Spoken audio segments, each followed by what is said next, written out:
আগামী 12ই ফেব্রুয়ারি অনুষ্ঠিত হতে যাচ্ছে জাতীয় সংসদ নির্বাচন।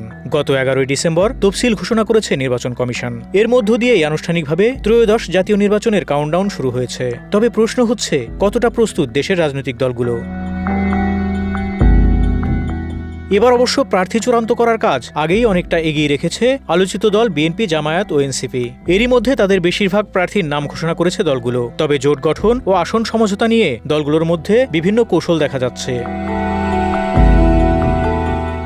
তফসিল ঘোষণার পর মাঠের রাজনীতিতে দলগুলোর অবস্থান নিয়ে জনমনে তৈরি হয়েছে নানা প্রশ্ন। প্রথমেই সামনে আসে সবচেয়ে বড় রাজনৈতিক দল বিএনপির কথা। 2024 সালে গণঅভ্যুত্থানের মুখে আওয়ামী লীগ সরকারের পতনের পর থেকেই দ্রুততম সময়ে নির্বাচনের তাগাদা দিয়ে আসছিল দলটি। 16 মাস পর সেই নির্বাচনের তারিখ ঘোষণা হয়েছে। তবে শারীরিক জটিলতা নিয়ে দলীয় প্রধান বেগম খালেদা জিয়া হাসপাতালে রয়েছেন। এছাড়া ভারপ্রাপ্ত চেয়ারম্যান দেশের বাইরে থাকায় বিএনপি কতটা গুছিয়ে নির্বাচনী কার্যক্রম চালাতে পারবে সেটি নিয়ে সংশয় রয়েছে পর্যবেক্ষকদের মধ্যে। ইতিমধ্যে 2 দফায় 272টি আসনে প্রার্থী ঘোষণা করেছে বিএনপি। তবে প্রার্থী ঘোষণার পর থেকেই মনোনয়ন বঞ্চিত নেতাদের অনুসারীরা দেশের বিভিন্ন জায়গায় সড়ক অবরোধ ও বিক্ষোভ সমাবেশের মতো নানা কর্মসূচি দিয়ে ক্ষোভ ও হতাশা প্রকাশ করে। এদিকে তারেক রহমান এখন পর্যন্ত দেশে ফিরে না আসায় নেতাকর্মীদের মধ্যেও দলের নেতৃত্ব নিয়ে নেতিবাচক মনোভাব তৈরি হচ্ছে বলে মনে করছেন অনেকে, যার প্রভাব ভোটের মাঠেও পড়তে পারে বলে মনে করছেন পর্যবেক্ষকরা।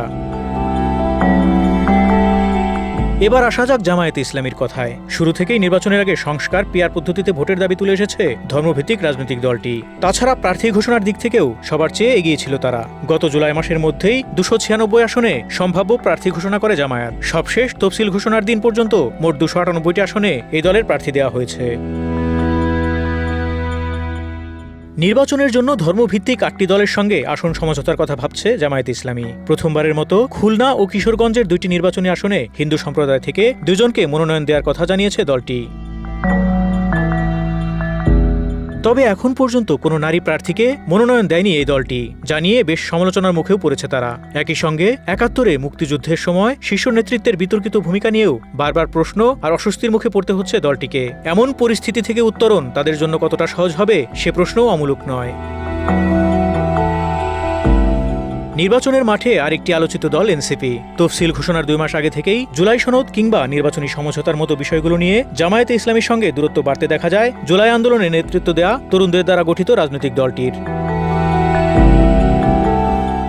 একসময় বিএনপি এবং গণ অধিকার পরিষদের সঙ্গেও জোটে যাওয়ার গুঞ্জন তৈরি করেছিল এনসিপি। তবে গত 7ই ডিসেম্বর এক সংবাদ সম্মেলনে রাষ্ট্র সংস্কার আন্দোলন এবং এবি পার্টির সঙ্গে মিলে গণতান্ত্রিক সংস্কার জোট গঠনের ঘোষণা দেয় দলটি।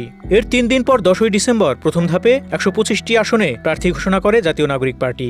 বাকি সময়ে কতটা গুছিয়ে নিতে পারবে এই তরুণ দলটি, এমন প্রশ্নও সামনে আনছেন বিশ্লেষকরা। বাংলাদেশে কার্যক্রম নিষিদ্ধ দল আওয়ামী লীগের অংশ নেওয়ার সুযোগ নেই এবারের নির্বাচনে। ফ্যাসিস্টের দোসর তকমা দিয়ে জাতীয় পার্টিকেও নির্বাচন থেকে দূরে রাখার দাবি বেশ কিছু রাজনৈতিক দলের। দলটিকে কোনো আলোচনায় ডাকেনি অন্তর্বর্তী সরকার গঠিত ঐকমত্য কমিশন। নির্বাচন কমিশনের আলোচনায়ও ডাক পায়নি জাতীয় পার্টির কোনো পক্ষ, তাই তাদের পক্ষেও নির্বাচন করা সম্ভব হচ্ছে না। Desk report, Dhaka express.